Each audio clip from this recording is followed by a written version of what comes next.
Okay, so we are back, and today we are not talking Batman's greatest stories ever told. No, we are talking the evolution of Batman as a character. I am Wes. I am Chris. And we are Last Bastion Studios. So, Chris, again, we've talked about this before, but I wasn't ever really a big fan of DC, and while I've read some Batman comics, I'm definitely not well-versed on Batman. Yeah, like you always kind of have to find your own little story. Like Red Sun is my favorite story of Superman. For sure. And, the other... It's few and far between. You kind of have to find your own artist rendition of like your character that you like. There's not just like a huge series for everybody to dive into. No, but I will say that again, this is a product of a garage sale that I found a bunch of DC comics. And they were cheap. And I could not pass because mostly I thought, I don't really know anything about DC comics, and these all seem like a great way to get a good education at a bang for a buck. Yeah. And it's definitely been a good education, and this is definitely one of those really good educations. Now, again, title of the comic is not the greatest Batman stories ever told, man. Misnomer. It would have to be huge. You'd have to include The Dark Knight Returns. You'd have to include Killing Joke. I mean, and obviously they want to save those for other collections and whatnot, and individual print runs. But this is a great evolution of Batman up into the 80s, which basically lays the foundation of everything that we know. So, again, DC does this awesome thing where they start all the way from the very beginning, 1939, and we're going all the way into 1983. This is actually an older collection, and there are some newer ones. There are some newer collections of this, and I don't know if they have included new additional comics, but published in 1988. Yeah, this is not so easy to find. I got kind of lucky when I stumbled across this one. Yeah. What I wish they would have done is I wish they would have, at least in this version, listed out who wrote and drew all of them. But you get that as you hit each comic. Got it. So you've got obviously an intro like they have and everything, but this is where, so you see down here, you'll see story by Gardner Fox, art by Bob Kane, coloring by Tom Zuko. Yeah. So where they know it, they will list it if it's not actually listed on the comic. Yeah. One of the things that's well known in the early days of comics is that even though it's got Bob Kane's name on it, Bob Kane had a studio and he had a bunch of people doing the art for him, and then he would then put Bob Kane. Bob Kane did it all. Yeah, they were supposed to be doing art in the style of Bob Kane. So for this series, does he have more of like a producer title more than anything, or is it really him doing the artwork? Well, it is him doing the artwork, at least in these early ones. And then it sort of becomes him sort of being a producer. Got it. Okay. So, yeah, this is him in these early ones. And in these early ones, Batman kills, Batman... What? Yeah. Batman kills. Like we'll get to that. Not just accidental death. Yeah, but he's got a batarang. So the batarang is there. The symbol on the chest is there. The bat plane is there. So these are like the early formation of these ideas, like these gadgets and like symbols and absolutely. And so here he's dealing with like a supernatural villain who has these mental powers, and he's exuding them over this woman, and Batman's basically following her to try and capture this guy and stop him. Be gone. But he gets caught and gorillas. Yeah. Anyways, this is a very golden age comic, so it's very pulpy and very simple looking, and so if you're not interested in any of that, you're definitely not going to dig this. But I think, so this is the continuation of that story. So girls are still being hypnotized and trying to kill him, and he's trying to rescue them. So in this, let's see, I think as far as I know, he shoots this dude. So there you go. Batman kills. I have physical proof that Batman kills, at least in the early original stories. Are you sure he's just not steaming his jacket? You know, could be wrinkled. He wants them to look nice. So eventually Bill Finger shows up, and he brings a lot of really interesting changes to Batman and helps lays a bunch of different foundations. And you start seeing it again really early, you know. So what are the major changes that you see with the character? Well, he brings in Robin and Alfred, and he brings in a lot of the like other side characters, and he helps develop different relationships and new gadgets. And do you see more like complex or interesting villains coming out in this era? You do. So you start to Two-Face and Joker and some of the Riddler and everybody else starts showing up. This guy is a monster, so this is still like sort of like the early sort of supernatural era. So really Batman is, from the very beginning, Batman is dealing with like supernatural creatures and like twisted science. And then, look, he kills again by knocking this monster off the top of the building. You don't know that? He didn't die? Right here. He's just falling, man. You don't see a body. But then... Just say, I killed that man. So, and that's Hugo Strange. So Hugo Strange is the villain in that who shows up. And now you start getting Joker and Penguin. And so... you know, so the art is by Jerry Robinson and George Russo. So they're still trying to do it in Bob Kane style, and you can still see Bob Kane's signature in there. It's kind of Bob Kane did this. Kind of fucked up, but there's a clear evolution in style. And once you hit this era right here, this is where you start getting the old school Adam West Batman TV show vibe. That kind of humor. It becomes, and you got to remember, like, right around this time is when the government cracks down, the Comics Code Authority appears, and it's almost like they saw the writing on the wall and started to make that change early and started to, you know, take away the idea of Batman killing. And now Batman has the Boy Wonder working with him, and there's always some sort of like lesson. Gee Willikers. And it's a lot more slapsticky. Yeah. And the more gadgets, playful. Exactly. The gadgets and the plans get more cornball. Like he has a bunch of balloons. Catch me if you can, Batman. He has a bunch of balloons, dude. And they pop the balloons and like catch them on a trampoline. Like what are you doing, man? You know, so you start seeing the introduction of this like slapsticky thing, and this dominates for a while up until like the 60s. So you still get, you know, art by Bob Kane and Schwartz. So this is still that Bob Kane style, but it's kind of evolved, sort of like that Flash style from the 40s. This is, you know, 40s and 50s. This is, or at least like the 40s. This is much more akin to that. And then you get Dick Sprang, who ends up doing a lot of the Batman stuff for a very long time. He's a good person to go to for a while. Boy Wonder, Robin is a much more, you know, central character, and they have these things where like Robin has a, how do I get out of here if I've only got a golf ball, a busted racket, and like a spike? Oh yeah, you know, MacGyver so it's stuff. It's a lot of the like MacGyver stuff.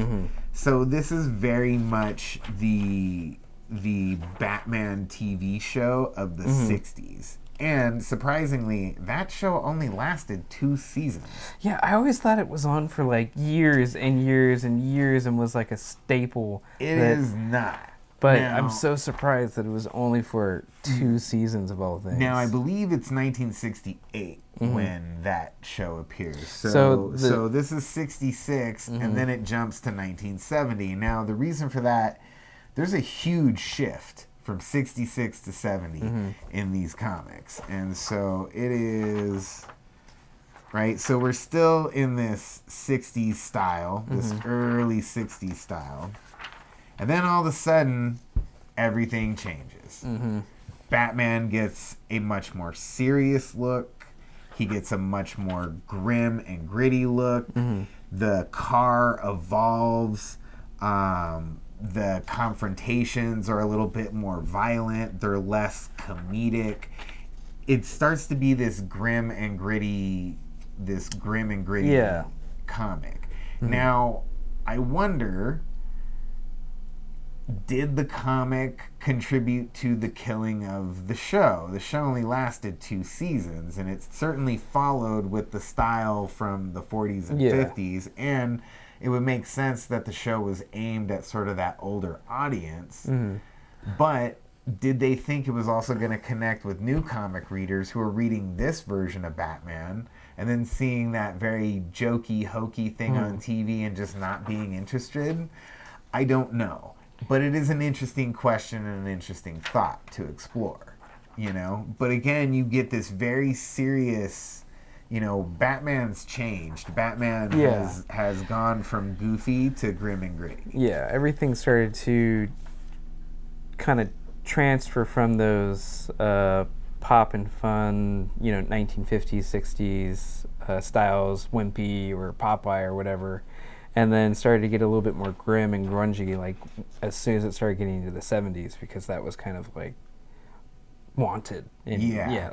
Now this is Neil Adams, who introduced probably the most realistic and grim and gritty style to Batman, you know, and has sort of laid the groundwork of really what almost everybody else does today. You know, they work in this very clean, you know, 8-head tall style, this action defining stuff, and Neil Adams is an amazing artist, you know, but it is sort of the development of that like, DC house style. Yeah, a lot of the features are more pronounced and kind of exaggerated in certain ways, like the undercuts and lines on the guy's chin, and you can actually see, like, oh, that's his tricep muscles, those are his shoulders, those are his lats. Well, like in the beginning, it was just just a line. Yeah, it's like it's a line. Yeah.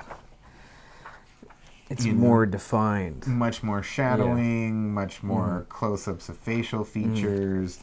And then you have one, I believe this is where he's dealing, again, Neil Adams. Neil Adams. So this is Neil Adams. Yep, Neil Adams and Denny O'Neil. They did a lot of the Batman, Green Arrow, Green Lantern stuff in this era, and are very famous for it. I've never really gotten into it, but you know, I understand how at the time it was very sort of revolutionary. It's not quite as impactful now, especially when you've got the likes of Frank Miller and everybody else, Alan Moore, coming afterwards. But again, he laid the groundwork for a lot of that. Yeah, but just transitioning from the last couple of years into something like just a silhouette from here, it's more slender, it's sharper, it's not so bulky and playful. Interesting thing to note is DC has these reprinted across different some of these individual stories are reprinted across different collections, and sometimes they recolor it. Yeah, they go with a whole new coloring on these old inks, and I don't know why, but it can be odd and jarring when you're used to it in this version and there's a digital colored version in the next one. Yeah, I think it sort of takes away from you know, the honesty and purity of the comic from that era, and it kind of bothers me. It's sort of like colorizing a black and white film, and I don't... Come on, Wes, get with the times. These are the new colors. Well, I understand the new colors, but I also want to see what they did originally with the limited color palette. But that's because I'm a nerd. Yeah, I get it. So... Bat versus Bat. Yeah, this is where you got Man-Bat. Man-Bat. So yeah, you start getting different artists, but again, this is the grim and gritty Batman that we know. And obviously Batman just continues to get darker, but he's still dealing with supernatural elements and dealing with criminals and supervillains and everything else. But again, this is a really neat look at the evolution of Batman, the evolution of the types of stories that were being told in these eras. And you definitely get to see all the subtle changes over like each individual era, to the point where it's like, oh, these are two completely different things now. Oh, this one's Alex Toth. I actually really like the Alex Toth one. So Alex Toth is famous for doing a lot of the cartoons. So he actually has like a very return to this very simple line style, because he's bringing all the cartoon elements from the 70s into the page. Yeah, his cape was saying Batman. That's so cool. Yeah. Come on. That's cool. That's really cool. It is cool. But again, yeah, he's got a simpler line element because he's bringing that cartoon style into it. But I really like his stuff. He's got, these very awesome layouts, and he's done a lot of these. He's got a few different plane comics that.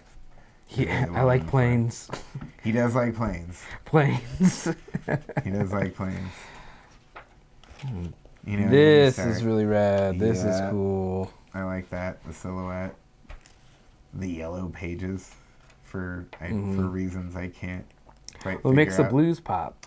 It definitely makes the blues pop. It also seems to be like a light transition from light into darkness. As he's going from like those yellows to purples to like greens and then to white pages. I am the night. Yeah. I like it. And this one's kind of a neat one because it's almost like a illustrated fiction piece, right? So it's got these written out blocks. Very cool. Yeah. There's definitely some interesting and fun reads inside here, but the majority of it is that older 60s, 50s stuff, and it's not... Like, that can get tiring. Yeah. Like, it can just get tiring. Like, you can't just sit down and read 100 pages of that. Man, I love this page layout. Yeah. Yeah, you can't just sit down and read, like, 100 pages of that. It gets, like I said, it gets tiring, and you need to sort of at least mix in something a little newer and fresher. And I think it's very indicative of the way that comics were sort of thought of and who they were for, and even the attitude of the people who were making them at the time, Well, I think it's overall really cool collection. Expose, much like the Flash collection that we talked about. It showcases a lot of different artwork and the gradual change over the years to the designs that we kind of grew up with or know, all the way from like the origins, and just seeing the subtle changes over the years is pretty cool to see. Yeah, absolutely. I'm a nerd through and through, and I like knowing the roots of my things, and this is definitely for anybody looking to do like a 101 or the basic roots. I think that's the one for you. The greatest Batman stories ever told. Yeah, not the case.